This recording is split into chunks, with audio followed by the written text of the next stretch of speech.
Hi guys, and welcome back to Chengi's World. I have been trying to record this video. This is probably the 100th time that I've tried to record this video because it's something that is truly very personal and intimate and something that's still very fresh in my heart. And I've always said to you guys that I want to share stuff that's real for me too. I don't want to sit behind this camera and be a guru with no empathy, with no life, with no, I want you guys to know that I bleed too, that I don't give advice from some book that I read that Dr. So-and-so wrote at the University of Harvard. I am not here to give you references from other people's experiences, whilst I treasure other people's experiences so much that I have books and books, because I believe if you can learn from somebody else's pain, why not, right? But today I wanted to share this from the heart because I am feeling it from the heart. So I wanted to just share a little bit about myself and give you a little bit of insight about myself and where this particular video is coming from. And I'm just going to do my best to keep it short and sweet. But the one thing that I would always hear growing up would be, oh, Chengi, you know, it was always, oh, Chengi doesn't need to be good in school. She doesn't need to be ambitious. She doesn't need to make anything of herself because she'll probably meet some rich guy and he'll marry her and she'll be fine. And now that might not offend anyone, but I never, I didn't see myself the way you see me. When I looked at myself, I looked from myself from within myself. And when I looked at myself from within myself, I was someone. I had a brain, I had a heart, I had things I could do, I was smart, I was, what? You know, I was so insulted and it happened all the time. Oh, she'll just marry some rich guy. She'll be fine. And so I vowed to myself, I was like, hell no. What's going to happen here is I'm going to go out there and I'm going to make something of myself and I'm going to prove all of you wrong. I'm going to prove to you that there's enough in me, that I am somebody, that I have a brain, that I have a heart, that I have skills, I have talents, I have abilities to make it on my own. Okay? I'm going to make it on my own. And nobody is going to be able to say Chengi made it because of that guy. So what did I do? I got on a plane full of ambition, dreams, hopes. I was going to take over the world and I was going to prove to you people that I was not going to be some rich man's trophy wife looked after with nothing to contribute to society. No, I have things to do with my life. I have a calling and I have a mission and I'm going to take over the world. And so from the age of 18, I worked my butt off. I worked hard. I did everything. And then, of course, because of that drive and that ambition, I didn't really need a man who could provide. In fact, I deliberately wanted one who couldn't provide. I wanted one who just had nothing to offer. So that not only could I say, I made it, but I made him too. Right? So I had all of this going on the inside of me. I wanted it to be about me. So I worked hard. I from the age of 18 till 40, I have worked like a dog. I worked sometimes harder. It's different seasons, but I worked and I made sure that I worked 7 days a week, 8 hours. I worked hard. If there was work to be done, I would do it. And on weekends, when I had a day off, I would do somebody's hair. I would do. And so I struggled and life was very, very, very hard. And my ex had an opportunity to pursue his passions and do the things that he loved whilst I worked like a dog, making sure everything was going on. And of course, I became resentful over time. But it was a vow that I made myself that I would make it on my own. So anyway, I did. I ended up with 2 properties in London. I ended up with, you know, a decent life, great car, and everything seemed to be right. I made it. Here I am. Through faith, through grace, through hard work. I have made a life for myself that my peers couldn't even begin to possibly imagine. By the time I was 30, I owned 2 properties that were worth a heck of a lot of money. I had things going on, and I was like, right, by the time I'm 40, I would have taken over the world, baby.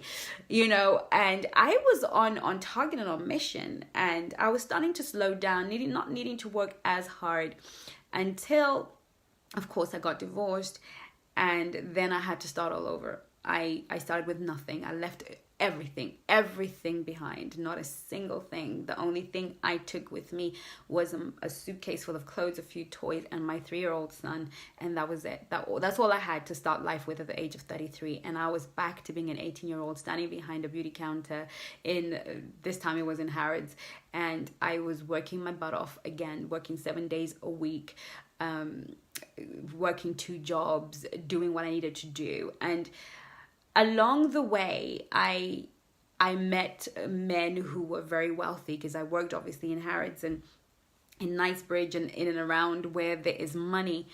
And I met some, guys who would come over to me and try to talk to me, and I would be like, I would look down my nose at them like, no way.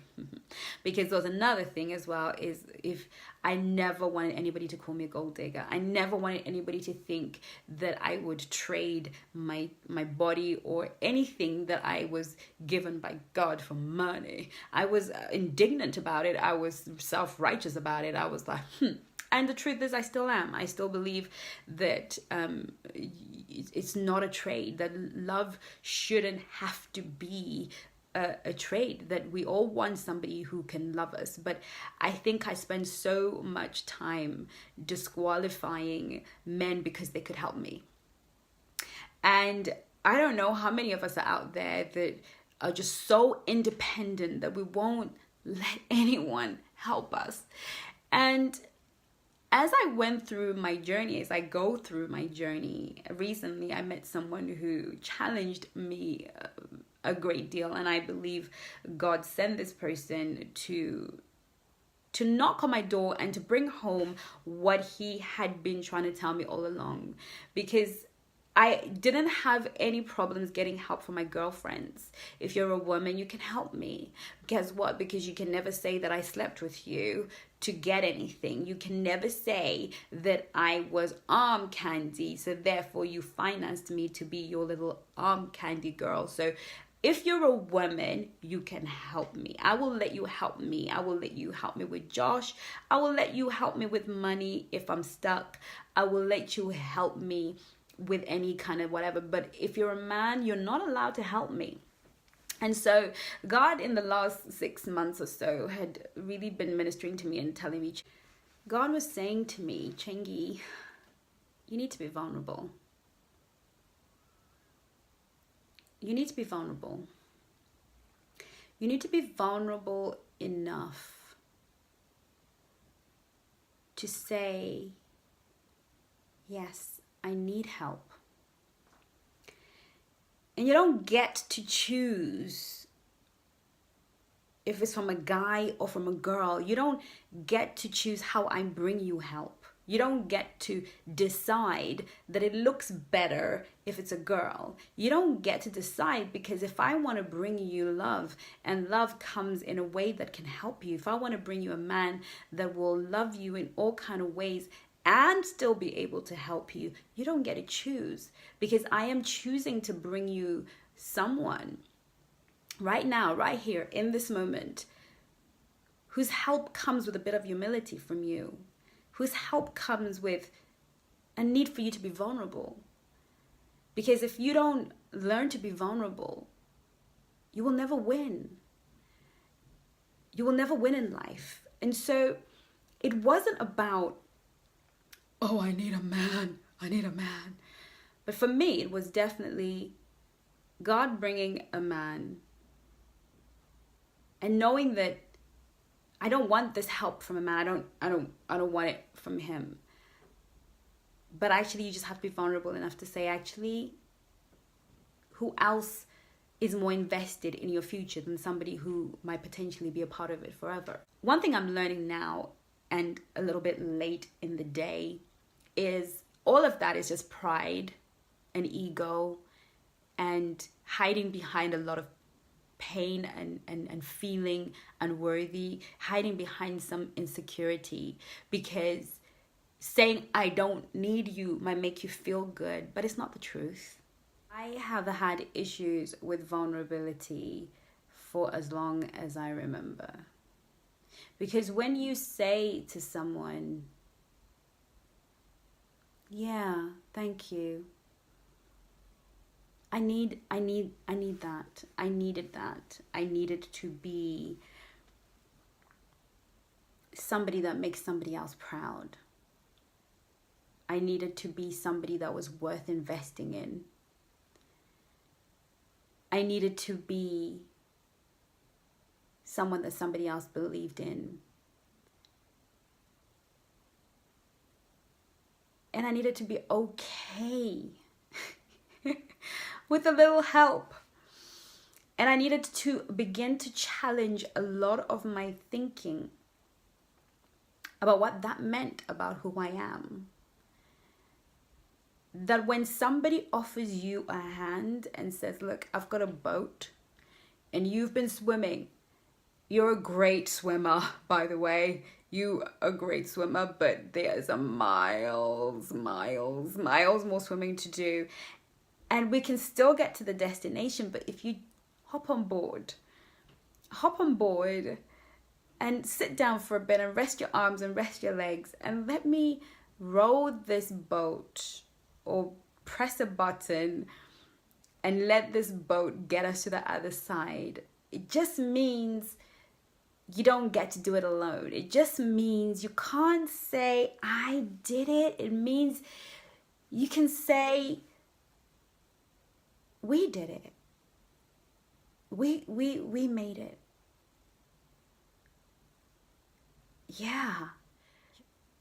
If you get the spirit and the essence of where I'm coming from, I am talking to women who are just so damn strong, who are just so damn independent that we just closed off ourselves from receiving the help that God just wants to send our way.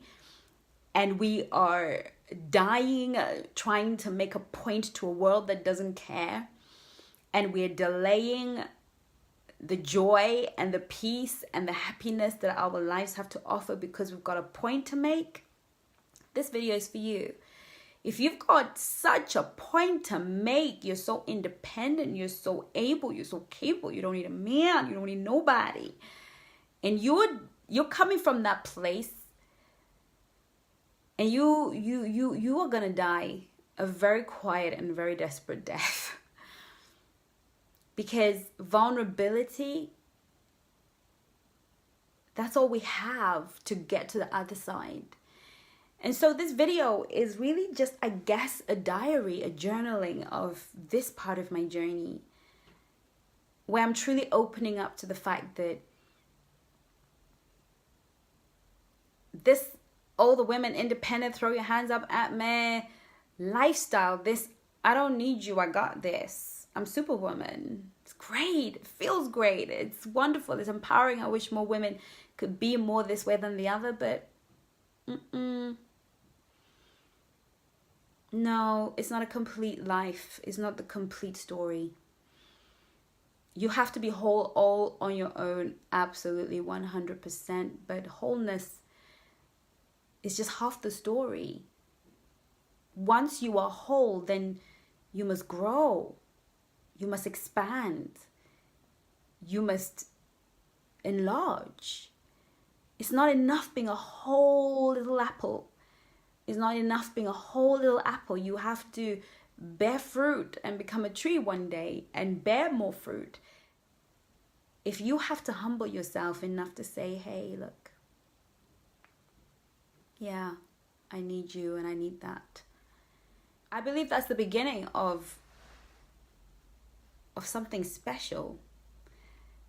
Does that mean go try find somebody or get into desperation mode and get go? No, that means change your energy and the right person will come. And when they do come, you're not going to kick them away and you're not going to behave like a moron, because you're now ready to accept that you need help and humble yourself in that relationship and be humble, knowing that it is a mutually beneficial relationship.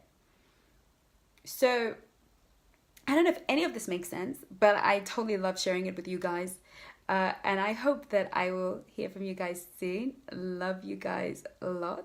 Take care of you, and I'll see you soon. Make sure you subscribe, like, and comment. Take care. Bye-bye.